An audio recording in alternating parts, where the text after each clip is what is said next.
Assalamualaikum siswa hebat. Semoga siswa semua selalu sehat dan berbahagia. Senang Pak Guru dapat bersua lagi di pelajaran Bahasa Indonesia kelas 10. Pada pertemuan kali ini kita akan bersama-sama mempelajari diksi, rima, dan tipografi dalam puisi. Tujuan kita belajar. Siswa dapat memahami dan menilai efektivitas pemilihan kata atau diksi, pengaturan rima, dan tampilan tipografi dalam mendukung makna dan amanat puisi. Supaya pemahamannya lengkap, pastikan tonton video ini sampai akhir ya. Dukung channel Pak Guru ini supaya terus berkembang dengan klik like, share, subscribe, dan tekan loncengnya untuk mendapatkan notifikasi video terbaru. Terima kasih. Penggunaan diksi, pengaturan rima, dan tata wajah, tipografi, dalam puisi sangat penting dalam mendukung makna dan amanat yang ingin disampaikan penyair dalam puisinya. Pemilihan kata, diksi, pengaturan rima, dan tipografi puisi akan memengaruhi makna yang disampaikan dalam puisi.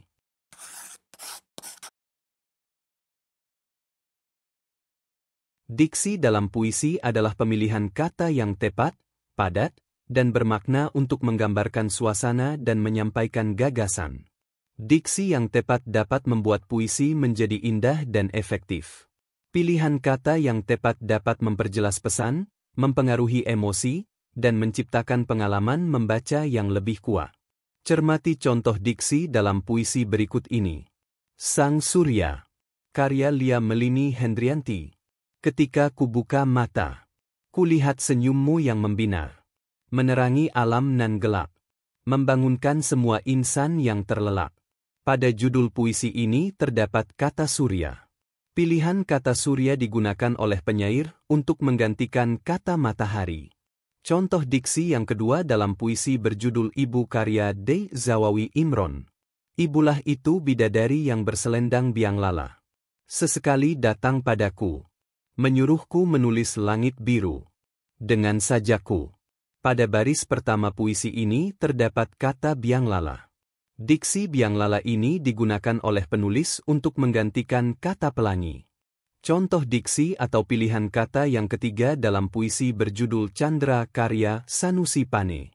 Badan yang kuning muda sebagai kencana, berdiri lurus di atas reta bercahaya. Dewa Candra keluar dari istananya, termenung menuju barat jah di sana. Cermati kata Candra yang terdapat dalam judul serta pada baris ketiga. Diksi Candra digunakan oleh penulis untuk menggantikan kata bulan. Contoh diksi yang keempat dalam puisi Senja di Pelabuhan Kecil karya Hairil Anwar. Ini kali tidak ada yang mencari cinta. Di antara gudang, rumah tua, pada cerita. Tiang serta temali. Kapal, perahu tiada berlaut. Menghembus diri dalam mempercaya mau berpaut. Jika kita perhatikan pada judul puisi ini ada kata senja. Hairil Anwar memilih kata senja ini untuk menggambarkan suasana menjelang matahari terbenam. Contoh diksi selanjutnya dalam puisi Sajadah Panjang karya Taufik Ismail. Ada sajadah panjang terbentang dari kaki buayan sampai ke tepi kuburan hamba. Kuburan hamba bila mati. Pada baris ketiga dalam puisi ini terdapat pilihan kata tepi. Diksi tepi ini digunakan Taufik Ismail untuk menggantikan kata pinggir atau ujung sesuatu.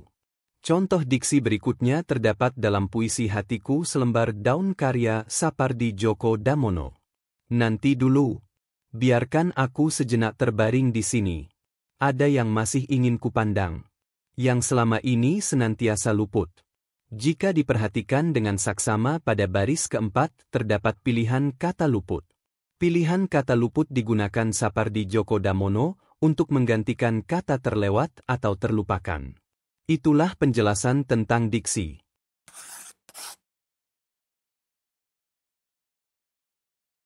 Rima puisi menurut Kamus Besar Bahasa Indonesia, KBBI, adalah pengulangan bunyi yang berselang, baik dalam larik sajak atau pada akhir larik sajak yang berdekatan atau secara singkat.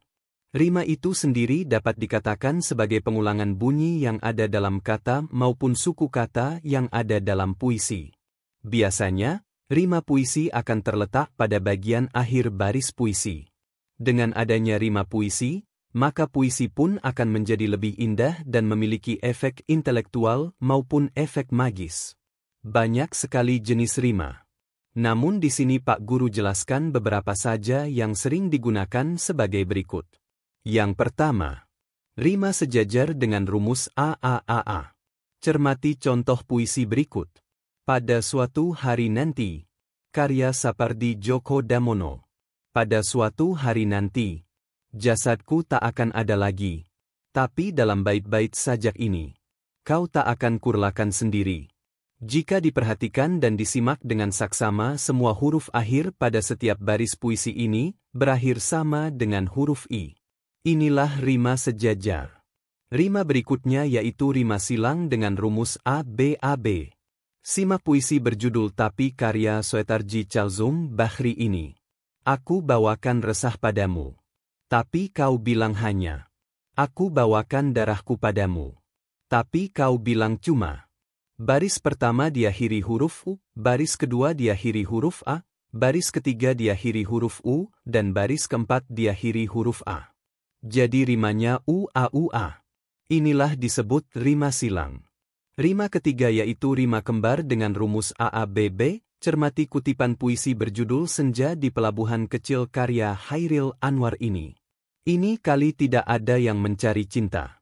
Di antara gudang, rumah tua, pada cerita. Tiang serta temali. Kapal, perahu tiada berlaut. Menghembus diri dalam mempercaya mau berpaut. Lihatlah dengan saksama. Larik pertama diakhiri huruf A, larik kedua juga huruf A, larik ketiga dan keempat diakhiri huruf yang sama, huruf T. Inilah contoh rima kembar. Rima keempat yaitu rima berpeluk dengan rumus ABBA. Bacalah kutipan puisi Sajak Putih karya Sapardi Djoko Damono berikut ini. Kita pun bisu tersekat dalam pesona. Sewaktu ia pun memanggil-manggil. Sewaktu kata membuat kita begitu terpencil. Di luar cuaca. Baris pertama diakhiri huruf A. Baris kedua dan ketiga diakhiri huruf L. Baris keempat diakhiri huruf A. Inilah namanya rima berpeluk. Masih banyak jenis-jenis rima yang lain. Silakan siswa hebat dapat membacanya sendiri di berbagai sumber.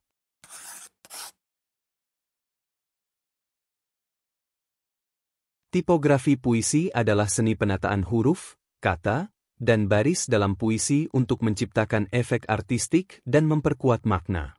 Tujuan adanya tipografi yaitu untuk memperkuat makna, ritme, dan emosi puisi. Memberikan kesan estetik. Menyentuh emosi pembaca. Mendukung rasa dan interaksi dengan pembaca.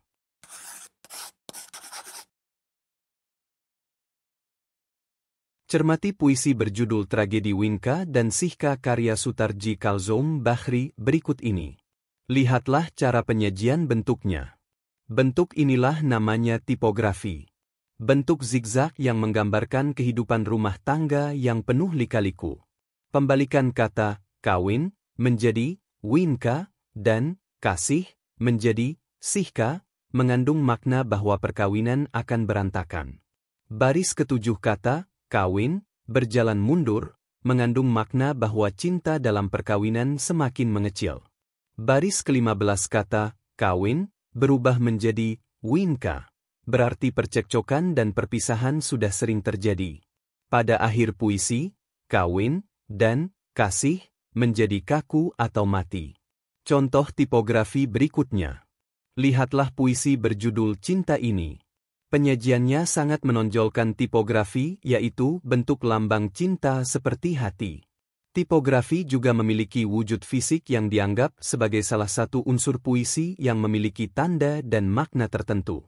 Pada akhirnya, wujud fisik dari puisi tidak dapat dilepaskan dari keseluruhan makna puisi. Siswa hebat. Penjelasan disertai dengan contoh tentang diksi, rima, dan tipografi dalam puisi sudah semua Pak Guru jelaskan. Sebelum diakhiri, Pak Guru berikan penguatan lewat kesimpulan. 1. Diksi dalam puisi adalah pemilihan kata yang tepat, padat, dan bermakna untuk menggambarkan suasana dan menyampaikan gagasan. 2. Rima puisi menurut Kamus Besar Bahasa Indonesia, KBBI, adalah pengulangan bunyi yang berselang, baik dalam larik sajak atau pada akhir larik sajak yang berdekatan atau secara singkat. 3. Tipografi puisi adalah seni penataan huruf, kata, dan baris dalam puisi untuk menciptakan efek artistik dan memperkuat makna. Semua ini semoga dapat dipahami ya. Tetap semangat meraih cita-citamu. Terima kasih sudah menonton. Semoga bermanfaat. Wassalamualaikum warahmatullahi wabarakatuh. Jangan lupa